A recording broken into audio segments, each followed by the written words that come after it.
Reservation का merit से कोई लेना देना नहीं है। रिजर्वेशन जो है एक सोशल जस्टिस प्रोग्राम है, it's not an economic upliftment. Dalit reservation का फ़ायदा उठा के ऊंची पोस्ट पे पहुंचता है, सरकारी नौकरी में आईएएस, आईपीएस, आईएफएस कुछ बनता है, तो जो उसकी जो नेक्स्ट जनरेशन होती है, मुझे नहीं लगता कि कोई भी गरीब ब्राह्मण भी अपनी बेटियों की या बेटों की शादियां उनसे करेंगे। आईपीएस ऑफिसर था एक बंदा, वो अपनी शादी में अपने गांव में उसको पुलिस फोर्स लेके जाना पड़ा, क्योंकि जो गांव के अपर कास्ट थे वो इस बात पे ऑब्जेक्ट कर रहे थे कि एक दलित होके ये अपनी शादी में घोड़े पे कैसे बैठ सकते। हमारे कल्चर में भी हर कल्चर की तरह कुछ ब्लाइंड स्पॉट्स हैं।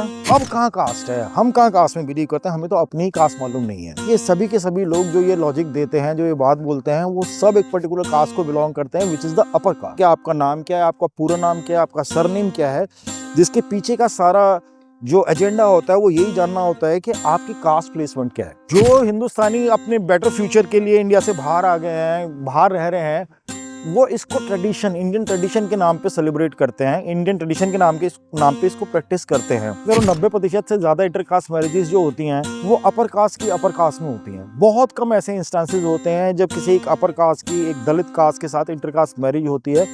ऐसा होने पे बहुत वंडर क्रिएट हो जाता है। What they can't cope up with, that in spite of their affirmative action, in spite of them getting into these premier institutions, they are still facing the same everyday discrimination। उनके ऊपर slurs मारे जाते हैं, उनके ऊपर casteist remarks मारे जाते हैं, आम भाषा में उनको कुछ भी मतलब जाति सूचक वर्ड बोल दिया जाता है, ना सिर्फ स्टूडेंट्स के हाथों बल्कि प्रोफेसर्स के हाथों भी। आओ जरा हम चले लॉजिक के नाम पे, एक नए आयाम पे, विज्ञान के मकाम पे, धरती पकाई और आसमान निचोड़ा, the fourth dimension with Sanjay Rajora. दोस्तों, बाहर निकल के घूमना चाहिए, दुनिया को देखना चाहिए, और अपना देश तो है ही जो आपने देखा है, और दूसरे देशों को भी देखना चाहिए। आज मैं जैसे यहाँ स्कॉटलैंड में एडिनबरा में घूम रहा हूँ, तो मुझे दुनिया की खूबसूरती नज़र आ रही है, लेकिन साथ ही साथ कुछ चीज़ों पे सोचने पे भी मजबूर हो रहा हूँ। जब भी आप अपने देश से, अपने कंफर्ट जोन से बाहर निकल के आते हो, तो बहुत सारी चीज़ें हैं जो अपने देश की याद आती हैं। बहुत सारे हमारे देश के लोग जो हैं यूरोप में रह रहे हैं, अमेरिका में रह रहे हैं, या तो वो अपने मुल्क से, अपने देश से इतने अटैच हो जाते हैं कि उनको उसमें कोई बुराई नज़र ही नहीं आती, और इस तरह का नैरेटिव अक्सर सुनने को मिलता है कि हमारा कल्चर बेस्ट है, हमारा कंट्री बेस्ट है। तो फिर जाहिर तौर पे ये सवाल उठता है कि अगर हमारा कंट्री इतना बेस्ट है, हमारा कल्चर इतना बेस्ट है, तो आप भी वहीं आके रह लो। मैं इस बारे में बहुत ज़्यादा रिजिड नहीं हूँ। जिसका जहाँ मन है, जिसकी जहाँ रोजी रोटी है, जिसको जहाँ अपने बच्चों के लिए अच्छा फ्यूचर दिखाई देता है, वो वहाँ पे रहे। लेकिन ये बाहर बैठ के ये पर्सपेक्टिव लूज कर देना कि हमारे देश में भी हर देश की तरह खामियां हैं, हमारे कल्चर में भी हर कल्चर की तरह कुछ ब्लाइंड स्पॉट्स हैं, और कुछ ऐसी चीज़ें हैं जिनको जो सुधारा जा सकता है, जाना चाहिए, जिनके बारे में बात होती रहनी चाहिए। जब भी मैं हिंदुस्तान से बाहर आता हूँ तो मैं अपने देश के बारे में, अपने कल्चर के बारे में बहुत सोचता हूँ, और मुझे कुछ ऐसी चीज़ें नज़र आती हैं जो हमारी एवरीडे लाइफ में इतनी कॉमन हो चुकी हैं कि हमें पता भी नहीं चलता है कि एक्चुअली कि हमने उसको इतना इंटरनलाइज कर लिया है। हमारी जो फॉल्ट लाइंस हैं, क्या हमें लगता ही नहीं कोई गलत है, लेकिन एक दूरी बना के उनको देखो तो पता चलता है कि सच में काफ़ी कुछ गड़बड़ है जिनके बारे में बात होनी चाहिए। अब बात हमारे मुल्क में ज़्यादा से ज़्यादा या तो बहुत एकेडमिक लेवल पे होती है, जो आम इंसान को समझने के लिए बड़ी मेहनत करनी पड़ती है। लोग वैसे ही अपनी रोज़मर्रा की ज़िंदगी में, अपने रोज़गार में, अपने घर परिवार में इतने बिजी होते हैं कि बहुत कम फुर्सत होती है लोगों के पास कि डेडिकेटेड एफर्ट लगाएं कि जो एकेडमिक लिटरेचर है या आर्टिकल्स हैं उनको पढ़ के चीज़ों के बारे में ज़्यादा जानकारी लें, या फिर ज़्यादातर डिस्कोर्स इतनी ज़्यादा सोफिस्टिकेटेड और डिफ़िकल्ट लैंग्वेज में होता है कि हर एक के समझ में आना मुश्किल होता है। तो ज़रूरी है कि डिस्कोर्स की एक ऐसी डायमेंशन भी होनी चाहिए जो आम भाषा में हो, जो लोगों को समझ में आए आसानी से, जिसके लिए ज़्यादा मेहनत ना करनी पड़े, क्योंकि वो बात, ये चर्च की घंटी बजी, ये यहाँ का कल्चर है। तो वो जो एक्स्ट्रा डायमेंशन है जो हमें दूर से आके दिखती है, उसी डायमेंशन के बारे में आसान भाषा में बात करने के लिए हमने ये एक चैनल शुरू किया है जिसका नाम ही द फोर्थ डायमेंशन है। और फोर्थ डायमेंशन वही है कि वो डायमेंशन जो हमने अपनी कंट्री में, अपनी सोसाइटी में रह के इंटरनलाइज कर लिया, हमें नज़र नहीं आती, बाहर आके ज़्यादा आसानी से नज़र आती है, उस डायमेंशन के ऊपर बात करी है। तो आज मैं ऐसी ही डायमेंशन में रहते हुए एक ऐसे मुद्दे पे बात करना चाहता हूं जो हिंदुस्तानी कल्चर का बहुत ही इम्पोर्टेंट एक हिस्सा है। थोड़ा आगे चलते हैं, चर्च के सामने जाके बैठ के खड़े होके बात करते हैं। मैं और आप और हम जैसे बहुत सारे लोग जो दुनिया भर में फैले हुए हैं, दिवाली मनाते हैं, होली मनाते हैं, ईद मनाते हैं और तरह तरह के त्यौहार हैं जो हमारे मुल्क में, हमारी सोसाइटी में बाहर आके मनाते हैं। बाहर की कंट्रीज़ ने हमें मौका दिया है, ऑप्शन दिया है कि हम अपने रिलीजियस जो फंक्शंस हैं, रिचुअल्स हैं, उनको यहाँ पे मना सकें। लेकिन एक चीज़ और है जो हम बाहर आके निरंतर प्रैक्टिस करते हैं, और इंडिया में तो खैर है ही है, जैसे कि मैंने कहा, वहाँ तो इंटरनलाइज हो चुका है। वो है हमारी ज़िंदगी में कास्ट का रहना, कास्ट की जो इम्पोर्टेंस हमारी ज़िंदगी में है। और हम सब लोगों ने हिंदुस्तान में तो बचपन से ही देखा है कि किस तरीके से हमारी ज़िंदगियों में कास्ट की जो मौजूदगी है वो धुली हुई है। और कई दफ़ा हम अपने मुंह से और अपने डेली जीवन में ऐसी बातें कर जाते हैं जो बहुत ही कास्टिस्ट होती हैं, स्लर्स भी होते हैं कई बार, लेकिन हमें रियलाइज़ नहीं होता है। आम भाषा में जो है उसको बोलते चले जाते हैं। जब जब कास्ट का डिस्कशन हम हिंदुस्तान में या हिंदुस्तान से बाहर करते हैं तो बहुत सारे शहरी और अर्बन लोग ये कहने लग जाते हैं, जो कि ज़्यादातर अपर कास्ट हैं, वो कहने लग जाते हैं कि अब कहाँ कास्ट है, हम कहाँ कास्ट में बिलीव करते हैं, हमें तो अपनी ही कास्ट मालूम नहीं है। गौर करने वाली बात यह है कि सभी के सभी लोग जो ये लॉजिक देते हैं, जो ये बात बोलते हैं, वो सब एक पर्टिकुलर कास्ट को बिलोंग करते हैं, which is the upper caste. क्योंकि हिंदुस्तान की असलियत और सच्चाई ये है कि अगर आप लोअर कास्ट हैं तो आपको अपनी कास्ट का एहसास पहले दिन ही दिला दिया जाता है। चाहे गांव के कुएं से पानी लेने की बात हो, चाहे स्कूल में मिड डे मील की बात हो, चाहे एजुकेशन को एक्सेस की बात हो, वही आपसे दूर रखा जाता है। तो आपको पहले दिन ही एहसास हो जाता है कि आपकी कास्ट क्या है। छोटे छोटे बच्चे जब अपने दोस्तों के घरों में जाते हैं, जो दलित बच्चे होते हैं, तो उनके दोस्तों के माँ बाप उनके बर्तन अलग रख देते हैं। If that is not rubbing your caste and your caste location in your face, then what it is. अब ब्राह्मणों को या अपर कास्ट को तो ये तकलीफ झेलनी नहीं पड़ती है, तो इसलिए उनके लिए कहना बहुत ही आसान हो जाता है कि देयर इज नो कास्ट। और एक लेवल पे ये बात डॉक्टर अंबेडकर ने भी महसूस करी थी कि कास्ट को अगर एक कास्ट स्ट्रक्चर को अगर एक चोट पहुंचानी है तो इंडिया की पॉपुलेशन को शहर की तरफ मूव करना पड़ेगा, शहरीकरण करना पड़ेगा। क्योंकि शहर में जो एसिमिलेशन है लोगों का, वहाँ पे क्योंकि सब लोग बाहर से आए हुए हैं, किसी का कोई ट्रेडिशनल ऑक्यूपेशन, ट्रेडिशनल जो है बैकग्राउंड किसी को मालूम नहीं होता है, तो कास्ट आसानी से शहर के पर्दे में छुप जाती है। जब तक कि कोई बहुत सीरियसली आपसे ये ना पूछे कि आपका नाम क्या है, आपका पूरा नाम क्या है, आपका सरनेम क्या है, जिसके पीछे का सारा जो एजेंडा होता है वो यही जानना होता है कि आपकी कास्ट प्लेसमेंट क्या है। और कास्ट प्लेसमेंट करने के बाद वो उसी के अनुसार आपसे व्यवहार करता है। और ये आपको बताने की ज़्यादा ज़रूरत नहीं कि 2025 के हिंदुस्तान में भी ये ब्लेटेंटली प्रैक्टिस हो रहा है। जो हिंदुस्तानी अपने बेटर फ्यूचर के लिए इंडिया से बाहर आ गए हैं, बाहर रह रहे हैं, वो इसको ट्रेडिशन, इंडियन ट्रेडिशन के नाम पे सेलिब्रेट करते हैं, इंडियन ट्रेडिशन के नाम पे इसको प्रैक्टिस करते हैं।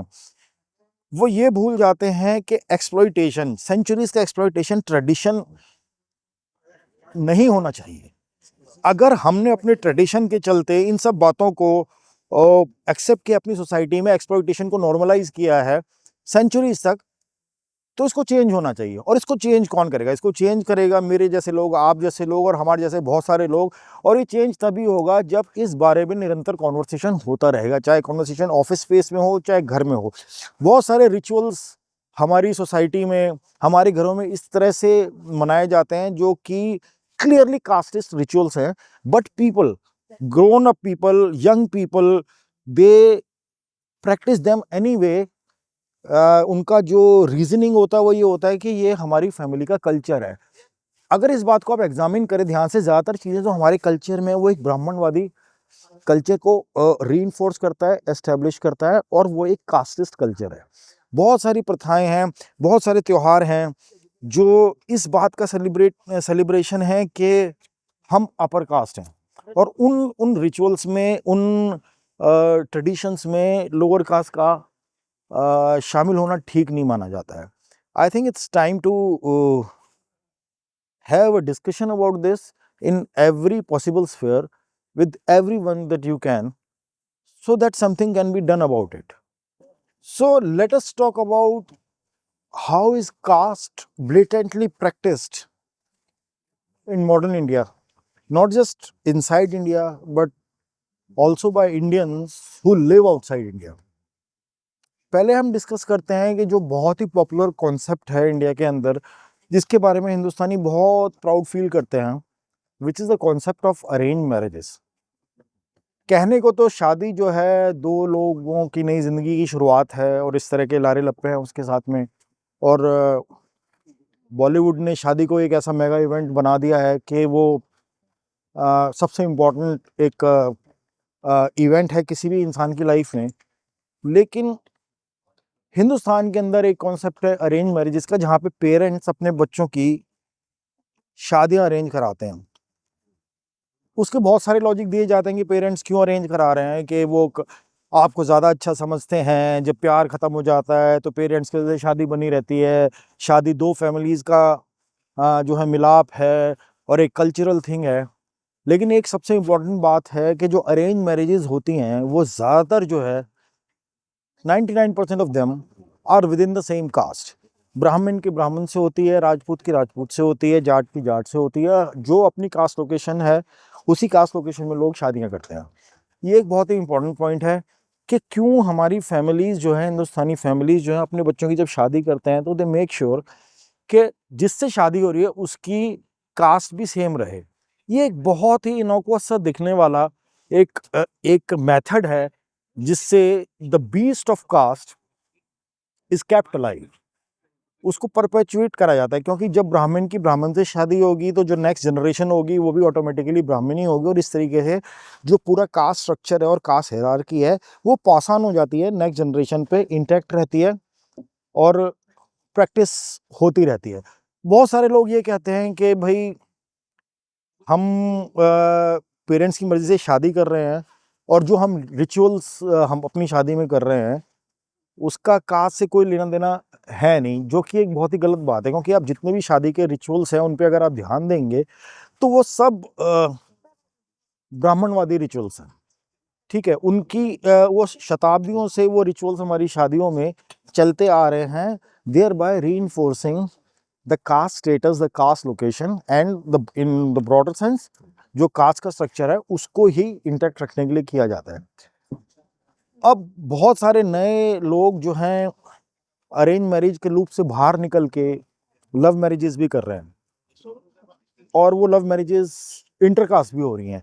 लेकिन जो इम्पोर्टेंट बात है, जो ध्यान देने वाली बात है कि जितनी भी इंटरकास्ट मैरिजेस हमारे कंट्रीज़ में होती हैं उसमें एक बहुत बड़ा प्रतिशत, मैं तो कह रहा हूँ 90% से ज़्यादा इंटरकास्ट मैरिजेस जो होती हैं वो अपर कास्ट की अपर कास्ट में होती हैं. बहुत कम ऐसे इंस्टेंसेस होते हैं जब किसी एक अपर कास्ट की एक दलित कास्ट के साथ इंटरकास्ट मैरिज होती है. ऐसा होने पे बहुत वंडर क्रिएट हो जाता है.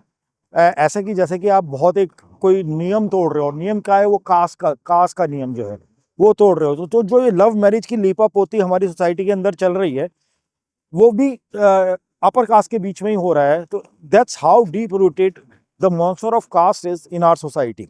इंटरकास्ट मैरिजेस के डिस्कशन के बाद एक और डिस्कशन जो अक्सर अपर कास्ट लोगों के बीच में होता है, विच इज़ अबाउट रिजर्वेशन. बहुत सारे अपर कास्ट लोग आपको ये कहते हुए मिलेंगे कि रिजर्वेशन जो है ना मेरिट को काटता है, मेरिट को तोड़ता है. I don't think there is any merit in this argument because merit in itself is a social construct.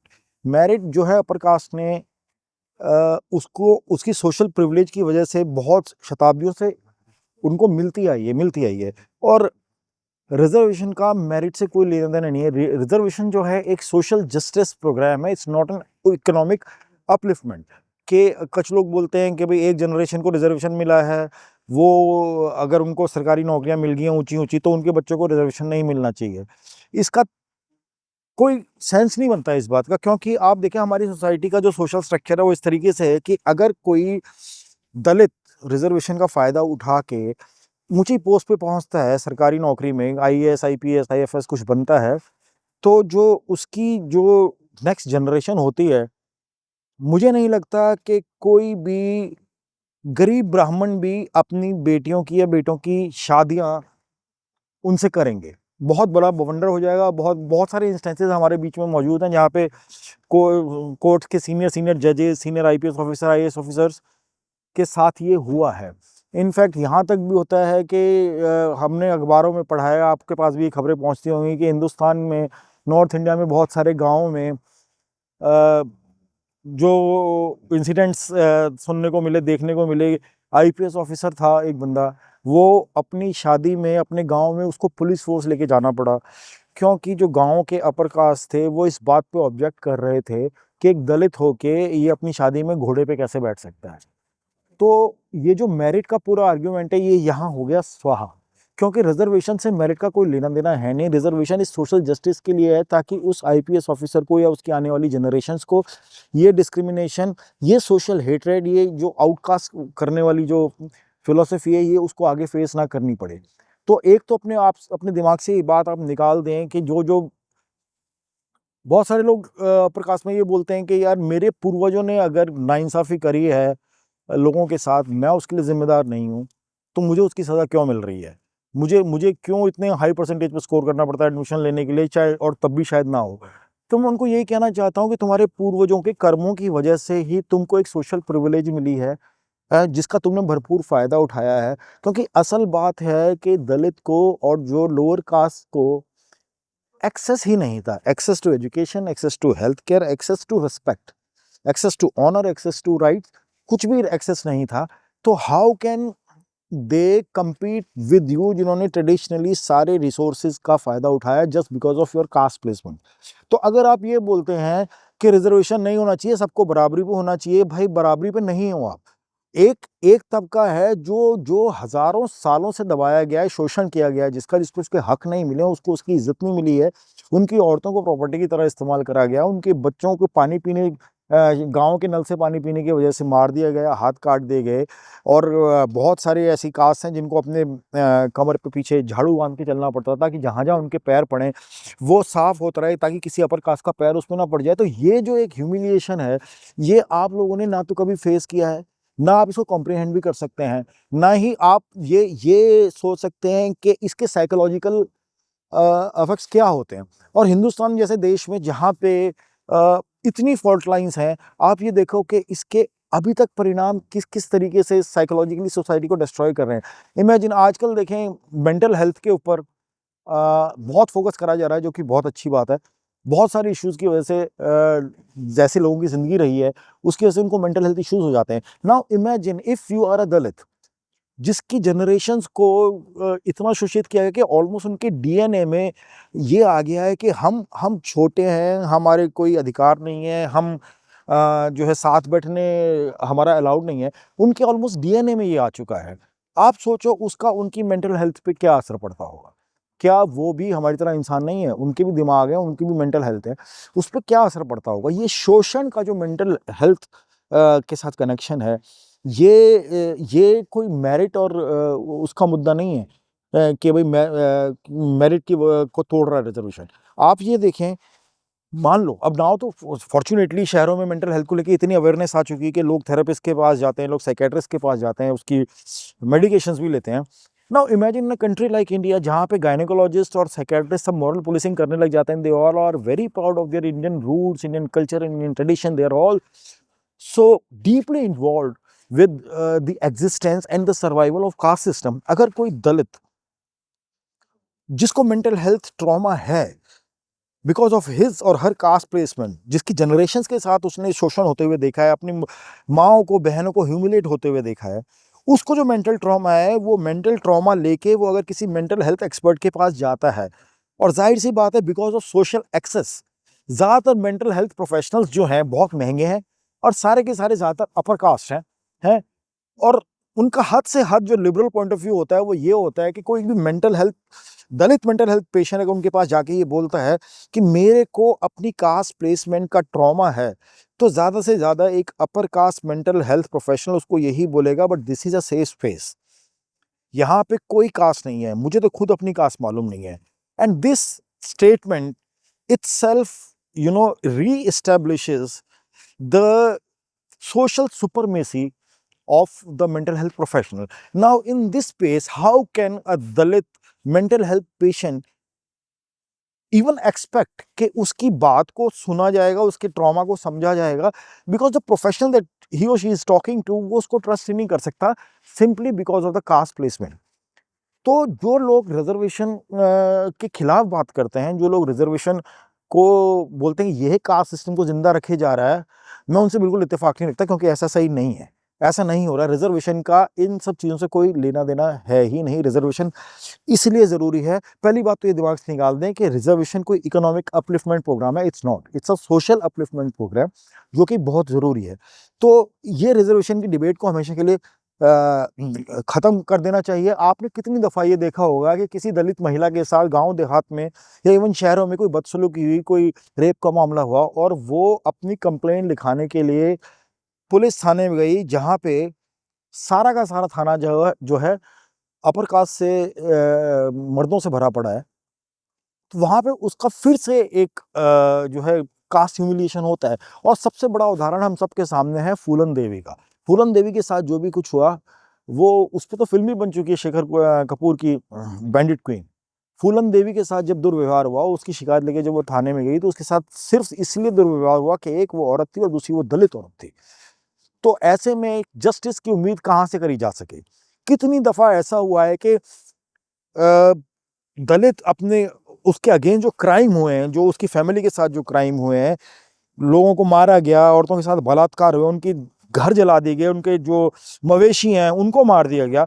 जब ये शिकायत दर्ज कराने वो थाने में गए, तो अपर कास्ट ने उनसे इस बात का बदला लिया कि तुम्हारी हिम्मत कैसे हुई वहाँ पे थाने में रिपोर्ट लिखाने जाने की। बंद सिंह का मामला पंजाब में आप सभी को मालूम है। बंद सिंह की कहानी आप सबको मालूम है। उसकी जो बेटियां थी, उनके साथ अपर कास्ट सिखों ने बदसलूकी करी। जब वो उसकी कंप्लेन लिखाने जाने लगा तो उसको धमकी दी गई, खबरदार ये मत करिए, उसके बहुत बुरे कॉन्सिक्वेंसेज होंगे। इसके बावजूद भी उस बहादुर आदमी ने जाके पुलिस में कंप्लेन करी अपनी बेटियों के साथ, और अंत में बंद सिंह के अपर कास्ट ने सिर्फ इस बात पे कि वो अपनी दुहाई लेके थाने में गया, हाथ पैर दोनों काट दिए। इसको जुडिशरी के लेवल पे अगर आप लेके जाएं कि कितनी दफा ऐसा होता है कि अगर खुशकिस्मती से मुकदमा दर्ज हो गया और वो कोर्ट में जा पहुंचा, तो कोर्ट में जुडिशरी में कौन बैठा हुआ है? ज्यादातर लोग अपर कास्ट जजेस बैठे हुए हैं। अब ये भी सोचने वाली बात है कि ज्यादातर जज जो अपर कास्ट क्यों है? Again I will come back to the same point, क्योंकि जनरेशन से अपर कास्ट को ही एक्सेस रहा है एजुकेशन का, रिसोर्सेज का, और सोशल जो है स्टैंडिंग का। तो जाहिर सी बात है कि वो ही ऊंची ऊंची जगहों पे पहुंचेंगे। अब दलित जो है, जब उसके साथ कोई बदसलूकी हुई है, वो अपना मुकदमा लेके कोर्ट में जाता है, जहां पे सब उस कास्ट सिस्टम का बेनिफिट उठाए हुए अपर कास्ट बैठे हुए हैं। How on earth can that Dalit even expect to get any justice?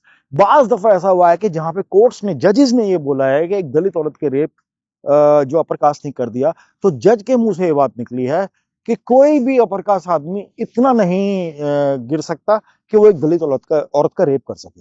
अगर ये चीजें एक दलित को जुडिशरी में सुनने को मिल रही हैं, तो उसको इंसाफ कहां से मिलेगा? जहां बेसिक इंसाफ, इज्जत का, आबरू का, रोटी का, हक का ही नहीं मिल रहा है, वहां पे अपर कास्ट आके कैसे, किस मुंह से ये कह सकता है कि रिजर्वेशन जो है कास्ट सिस्टम को परपेचुएट कर रहा है, रिजर्वेशन को हटा देना चाहिए? अब दोस्तों मान लीजिए कि रिजर्वेशन का लाभ उठा के जो हमारे समाज का सबसे पिछड़ा हुआ तबका है, उसको फॉर एग्जांपल एजुकेशनल इंस्टीट्यूशंस में एडमिशन मिल जाता है।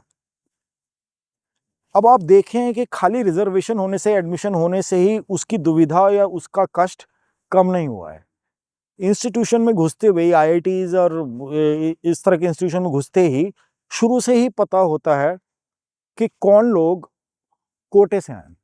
कोटा मतलब रिजर्वेशन का जो कोटा, और उसका शुरू से ही मजाक बनने लग जाता है उस बच्चे का। शुरू से ही उसके फेलो स्टूडेंट्स उसको बोलते हैं कि यार तू तो कोटे से आया, यार तेरे का मेरिट भी उतनी नहीं है, तब भी तू यहाँ पे पहुंच गया, तुम लोगों की वजह से हमारा हक मारा जा रहा है ना। Imagine every day when somebody is going through all this, what trauma they are going through.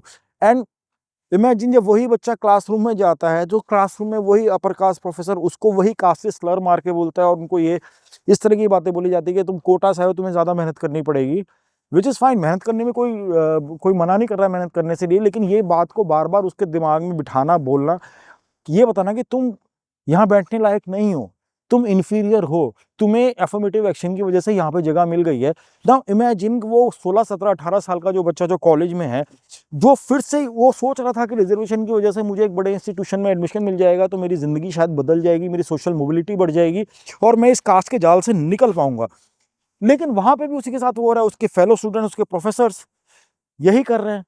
नतीजा ये होता है कि वो उस प्रेशर को झेल नहीं पाते हैं और कितने सुसाइड्स करने को मिलते हैं। रोहित वेमुला का केस आप सभी को पता ही है कि उसको इंस्टीट्यूशनल मर्डर क्यों कहा जाता है।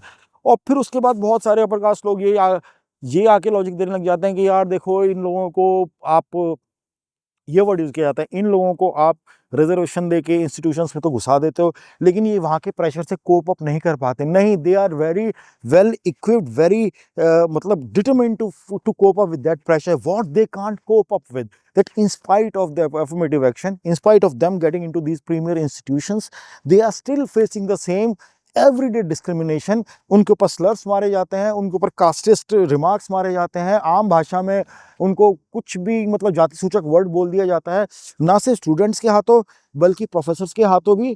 तो नाउ कैसे, कहाँ से वो आज़ाद हुआ, कहाँ पे यहाँ पे मेरिट का आर्गुमेंट वैलिड होता है, और इसीलिए इतने सारे सुसाइड्स के वो बढ़ते हैं। और इतनी इनसेंसिटिविटी है हमारे कंट्री के अंदर रिजर्वेशन को लेके, रिजर्वेशन जोक्स को लेके, कि एक स्टैंड अप कॉमिक ने स्टेज पे खड़े होके ये जोक मारा कि आईआईटी में एडमिशन सिर्फ 2 वजह से होता है। एक कोटा, KOTA, वो जगह जहाँ पे आईआईटी की कोचिंग होती है, और एक कोटा, QUOTA, यानी रिजर्वेशन का quota. Do you think it's a joke? This is a matter of life and death of not just these people but of our society. एक बहुत अच्छा पैमाना है हमें देखने के लिए कि हमारे देश में जुडिशियल प्रोसेस में और सोसाइटी में इन जनरल हमने आज भी हमारे यहाँ क्या डिस्क्रिमिनेशन हो रहे हैं। इसके लिए ज़्यादा दूर जाने की ज़रूरत नहीं है। 1947 से लेके आज तक का डेटा आप देख लें कि इंडिया में जितने भी कन्विक्ट्स को डेथ पेनल्टी दी गई है, जितनों को एग्जीक्यूट किया गया है, उसमें से कितने अपर कास्ट थे, सिर्फ ये देख लें आप।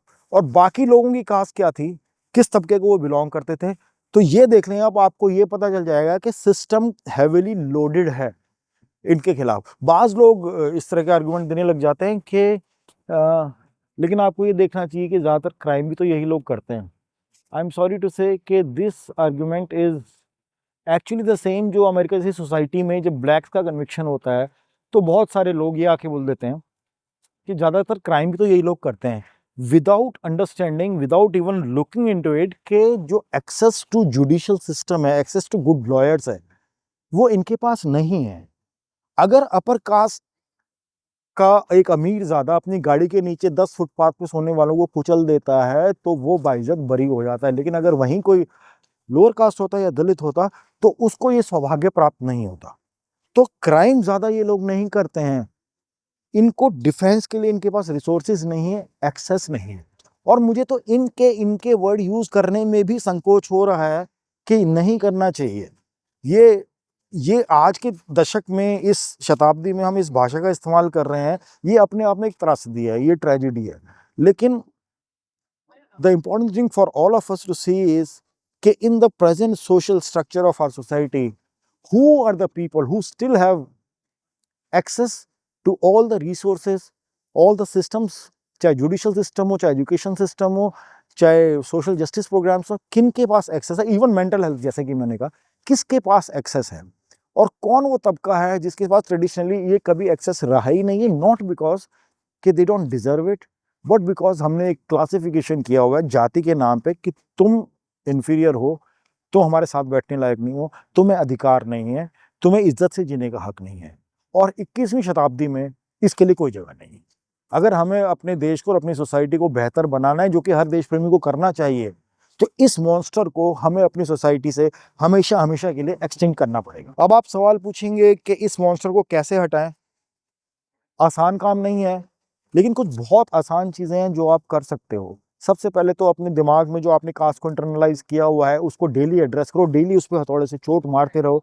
हम आम भाषा में कितनी दफ़ा बोल देते हैं, कोई बंदा अगर हैफेजर्डली ड्रेस्ड है नहाया धोया नहीं है, तो उसको हम जाति सूचक वर्ड बोलते हैं, तू तो ऐसा लग रहा है। ये एक कैजुअल रिमार्क जो है, ये एक्चुअली कैजुअल रिमार्क नहीं है, this is reestablishment of a caste system. उसको आप सबकॉन्शियसली हर बार अपने एक्शंस को, अपने वर्ड्स को क्वेश्चन करोगे, कहीं मेरे वर्ड्स में, कहीं मेरे एक्शंस में वो उसकी रिफ्लेक्शन तो नहीं आ रही है। और दूसरा, हमारे यहाँ जो मैरिज का इंस्टीट्यूशन है उसको क्वेश्चन करोगे, क्यों हमारे यहाँ मैरिजेज जो है ना सेम कास्ट में होती हैं। कितने भी लिबरल हों, सेम कास्ट में उन्होंने शादियाँ करनी है। जरा इस बारे में सोचें और कोशिश करें कि अपने आसपास इन चीज़ों पे सवाल उठाएं। रिजर्वेशन को होल हार्टेडली सपोर्ट करें अगर आप सच्चे देशभक्त हैं, अगर आपके अंदर इंसानियत है तो। सिर्फ इतना ही कर लें तो मेरे ख्याल से इस मॉन्स्टर को एक बड़ा धक्का मिलेगा।